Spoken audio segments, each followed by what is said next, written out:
क्या आप ये बता सकते हैं कि इनमें से कौन सा मॉलिक्यूल पोलर है और कौन सा नॉन पोलर है? वेल, ये पोलर और नॉन पोलर का किस्सा आपकी फिंगर टिप के ऊपर हो जाएगा। इजीली आप पूरी दुनिया में किसी भी मॉलिक्यूल के बारे में बता सकोगे कि वो मॉलिक्यूल पोलर है या नॉन पोलर है। वीडियो को सेव कर लो। लेकिन आगे चलने से पहले ये बात मैं आपको बताता चलूं कि अगर आप लोग इस साल एमडी कैट देने वाले हैं तो भाई न्यू सिलेबस के according first year second year के सारे रिकॉर्डेड लेक्चर्स आपको प्रोवाइड कर दिए जाएंगे, एमसीक्यूज की बुक प्रोवाइड कर दी जाएगी, आपको व्हाट्सएप ग्रुप में ऐड कर दिया जाएगा।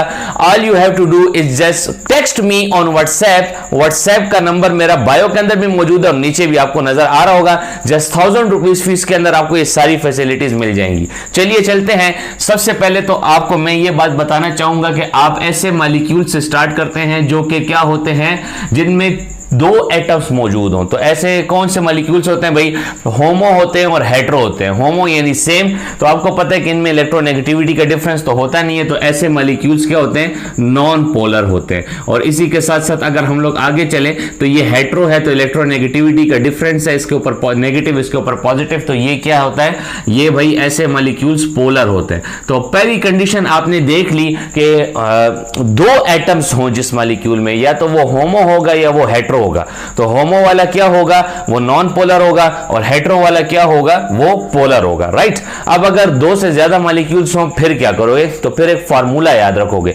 आपने ये देखना है कि सेंट्रल एटम के गिर्द जितने और एटम्स भी अटैच हैं वो सारे के सारे सेम हैं या नहीं है, और उनमें लोन पेयर मौजूद है या नहीं। मैं आपको ये एग्जांपल से समझाता हूं। फॉर एग्जांपल यहां पर ये कार्बन टेट्राक्लोराइड आप देख रहे हैं। अगर मैं इसका स्ट्रक्चर ड्रॉ करता हूं तो कार्बन जो है तो फोर्थ ग्रुप में है, तो फोर्थ ग्रुप में होने की वजह से ये 4 बॉन्ड बना सकता है, यानी इसके अंदर कोई भी लोन पेयर इस वक्त मौजूद नहीं है, क्योंकि इसने हर एक बॉन्ड अपना यूज किया हुआ है और क्लोरीन के साथ इसने क्या किया हुआ है? बॉन्ड बनाया हुआ है। ऑल दो अगर आप देखेंगे यहां पर क्लोरीन इलेक्ट्रॉन खींचेगा तो नेगेटिव पॉजिटिव वाली कंडीशन बन जाएगी, लेकिन फार्मूला हमें यह बात कहता है कि अगर सेंट्रल एटम के गिर्द सारे के सारे एटम सेम हैं और कोई भी लोन पेयर नहीं है तो ऐसे मॉलिक्यूल की डायपोल मूवमेंट क्या होती है?